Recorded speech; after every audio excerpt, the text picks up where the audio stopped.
Magandang araw sa lahat. For today's video ay papakita na naman natin ang isang modified Anika townhouse dito sa Lancaster, New City. Ano nga ba ang mga pinagawa ng ating homeowner?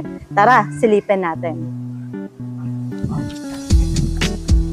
Ito nga pala yung part ng parking area. Ito naman ang kagandahan sa ating mga townhouse unit. Lahat ay merong partition para sa parking area. At dito naman sa part na to, going upstairs, nagpalagay lang ng spiral. At ito po ay going to balcony, which is nagpa-extend si homeowner for balcony. Tara, silipin naman natin sa loob. For this part pala, ay pinapalitan na rin ni homeowner na ang ating window is naging sliding na at nagpalagay na rin siya ng grills for safety purposes. At dito naman sa loob, tara, pasok po tayo. Kung mapapansin po ninyo, ang doorknob at saka ang main door, pinapalitan na rin wood. Tara, dito naman tayo sa loob. Ito po yung part ng living area. Mapapansin natin na may mga gamit na dito. So, si homeowner talaga is nakatira na dito. And then, nagpalagay lang sila dito ng mirror. So, di ba, ang ganda ng naging accent din nila. Dito naman, mapapansin natin ang kanilang kitchen. Dito sa part na to, yung kanilang ref. Ito yung pinagawa. Tara, silipin natin yung dito sa loob niya. Meron na rin po silang dito yung kanilang lutuan, lababo, and then nagpalagay lang po sila ng mga cabinet, kung mapapansin natin. So at least na gamit po talaga nila yung space kahit maliit, kumbaga na ilagay na nila yung mga kailangan nilang gamitin para sa kitchen. And then since small family lang po sila homeowner, na dito po yung kanilang dining. Very cute lang talaga siya for small family. And then dito naman, nagpalagay lang din po sila ng cabinet and naglagay lang din po sila dito ng accent, which is yung kanilang watch. Dito naman po sa CR nila, wala naman silang masyadong pinagawa.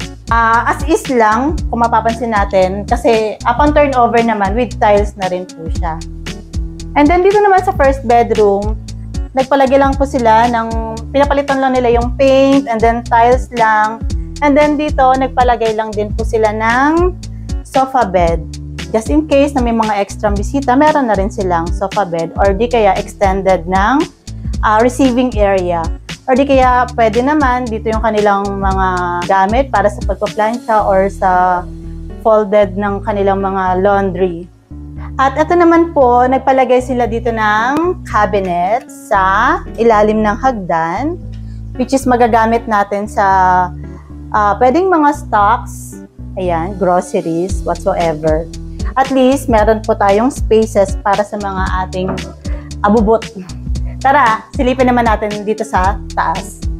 Dito po, tiles lang. Kung mapapansin nyo, as is na, hindi na po nila pinapalitan. And then yung hagdan nila, tiles lang din, and then nagpalagay lang din po ng stopper.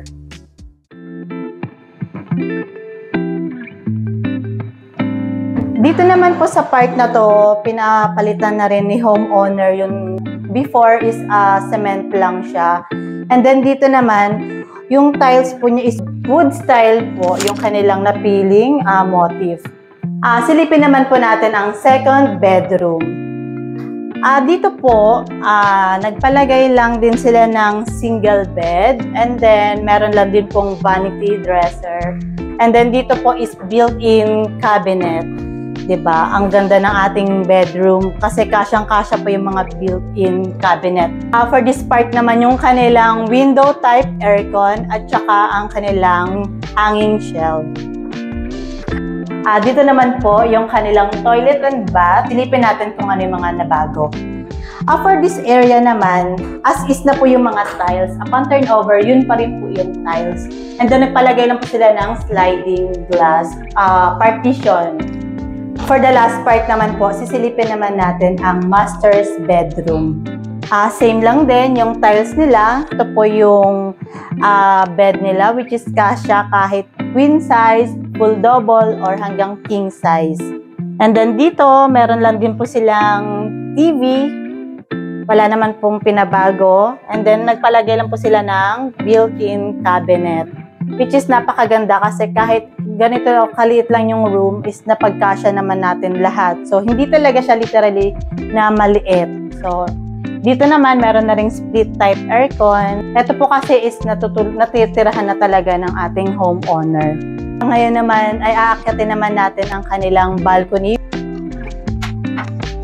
So, ito nga po yung kanilang balcony. Kung mapapansin natin, dito po is meron, naglagay lang sila ng table. At saka matatanaw natin yung view dito sa taas. Ang kagandahan lang po dito, pwede tayo mag-receive pa ng mga ibang bisita, pwede tayo mag-coffee dito sa park na to. So, yun na nga po for today's video ay nasilip natin ang modified ng Anika dito sa Lancaster, New City. Thank you nga pala sa homeowner sa pagpapasilip po ng kanilang magandang bahay dito sa Anika, Lancaster, New City. So sa mga gusto pong kumuha ng house and lot, sa mga nangangarap na magkaroon din po ng sariling bahay, message nyo lang po ako, Agent Paula Cris Uhano. Nandyan po yung details sa ilalim ng description box. And then ang atin pong construction builder dito sa modified townhouse na to is ang 4MS Home Builders. Nandyan po sa ilalim ang ibang details. Para po sa mga nais naman na magpa-modified ng kanilang mga turnover unit, ay i-message nyo na po si Miss May para sa iba pa pong detalye. And thank you so much po. Please don't forget to hit like, subscribe. Follow nyo pa po yung iba naming mga videos. Thank you so much.